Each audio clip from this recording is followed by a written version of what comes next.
ಬಳಸಿ ಆಟೋಮ್ಯಾಟಿಕ್ ಆಗಿ stock trade ಮಾಡೋದು ಹೇಗೆ? ಟ್ರೇಡಿಂಗ್ API ಬಗ್ಗೆ ಇವತ್ತು ನೋಡೋಣ. ಮ್ಯಾನ್ಯುಯಲ್ ಟ್ರೇಡಿಂಗ್ ಅಂದ್ರೆ ತುಂಬಾ ಕ್ಲಿಕ್ಸ್ ಇರುತ್ತೆ. ಆದ್ರೆ ಆಟೋಮೇಟೆಡ್ ಟ್ರೇಡಿಂಗ್ನಲ್ಲಿ ಒಂದೇ ಲೈನ್ ಕೋಡ್ ಇಡೀ ಟ್ರೇಡ್ ಅನ್ನ ತಕ್ಷಣ ಮುಗಿಸುತ್ತೆ. ಹಾಗಾದ್ರೆ ಡೆವಲಪರ್ ಕೋಡ್ ನೇರವಾಗಿ ಸ್ಟಾಕ್ ಮಾರ್ಕೆಟ್ ಜೊತೆ ಹೇಗೆ ಮಾತಾಡುತ್ತೆ? ಇದಕ್ಕೆ ಕಾರಣ API ಅನ್ನೋ ಟೆಕ್ನಾಲಜಿ. ಸರಳವಾಗಿ ಹೇಳೋದಾದ್ರೆ API ಒಂದು ಸೆಕ್ಯೂರ್ ಮೆಸೆಂಜರ್ ಇದ್ದ ಹಾಗೆ. ಇದು ಬೇರೆ ಬೇರೆ ಸಾಫ್ಟ್ವೇರ್ಗಳು ಒಂದಕ್ಕೊಂದು ಮಾತಾಡೋಕೆ ಸಹಾಯ ಮಾಡುತ್ತೆ. ಗ್ರೋನಂತಹ ಹಲವು ಟ್ರೇಡಿಂಗ್ APIಗಳು ರೆಸ್ಟ್ ಅನ್ನೋ ಕಾಮನ್ ಸ್ಟ್ಯಾಂಡರ್ಡ್ ಮೇಲೆ ಬಿಲ್ಡ್ ಆಗಿವೆ. ಸರಿ, ಇದನ್ನ ಅರ್ಥ ಮಾಡ್ಕೊಳ್ಳೋಕೆ ಭಾರತದ ನಂಬರ್ 1 ಸ್ಟಾಕ್ ಬ್ರೋಕರ್ ಗ್ರೋ ಅನ್ನೇ ನಮ್ಮ ಕೇಸ್ ಸ್ಟಡಿಯಾಗಿ ತಗೊಳ್ಳೋಣ. ಸರಿ, ಶುರು ಮಾಡಕ್ಕೆ ಡೆವಲಪರ್ಗೆ ತನ್ನ ಕೋಡ್ ಮತ್ತು ಅಕೌಂಟ್ ಕನೆಕ್ಟ್ ಮಾಡಲು ಸೆಕ್ಯೂರ್ ಕ್ರೆಡೆನ್ಷಿಯಲ್ಸ್ ಬೇಕು.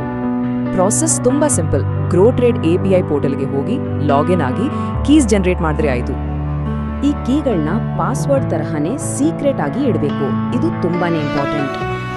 ಈಗ ಸೆಕ್ಯೂರ್ ಕೀಸ್ ಸಿಕ್ಕಾಯ್ತು. ಹಾಗಾದ್ರೆ ಪೈಥಾನ್ ಬಳಸಿ ಬೈ ಆರ್ಡರ್ ಹೇಗೆ ಪ್ಲೇಸ್ ಮಾಡೋದು ಅಂತ ನೋಡೋಣ.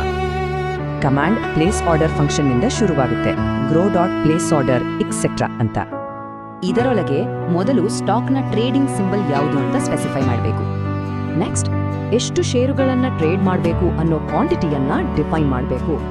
ಕೊನೆಯದಾಗಿ ಇದು ಬೈ ಆರ್ಡರಾ ಅಥವಾ ಸೆಲ್ ಆರ್ಡರಾ ಅನ್ನೋ ಆಕ್ಷನ್ ಹೇಳಬೇಕು. ಈ ಎಲ್ಲ ಪ್ಯಾರಾಮೀಟರ್ಗಳು ಗ್ರೋ ಸರ್ವರ್ಗೆ ಹೋಗುತ್ತೆ. ಇದು ಮ್ಯಾನ್ಯುಯಲ್ ಆರ್ಡರ್ ಫಾರ್ಮ್ ತರಾನೇ. ಆಗ API ತಕ್ಷಣ ಒಂದು ಕನ್ಫರ್ಮೇಷನ್ ಮತ್ತು ಒಂದು ಯುನೀಕ್ ಆರ್ಡರ್ ಐಡಿಯನ್ನು ವಾಪಸ್ ಕಳಿಸುತ್ತೆ. ಆದ್ರೆ APIಗಳು ಬರೀ ಸಿಂಪಲ್ ಮಾರ್ಕೆಟ್ ಬೈ ಆರ್ಡರ್ಗಿಂತ ಹೆಚ್ಚಿನ ಕಂಟ್ರೋಲ್ ಕೊಡುತ್ತೆ.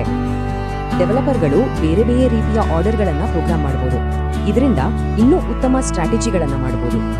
ಇದರಿಂದ ರಿಟೇಲ್ ಟ್ರೇಡರ್ಗಳು ತಮ್ಮದೇ ಆದ ಅಲ್ಗಾರಿಥಮಿಕ್ ಟ್ರೇಡಿಂಗ್ ಸ್ಟ್ರಾಟಜಿಗಳನ್ನು ಬಿಲ್ಡ್ ಮಾಡಿ ಬಳಸಬಹುದು.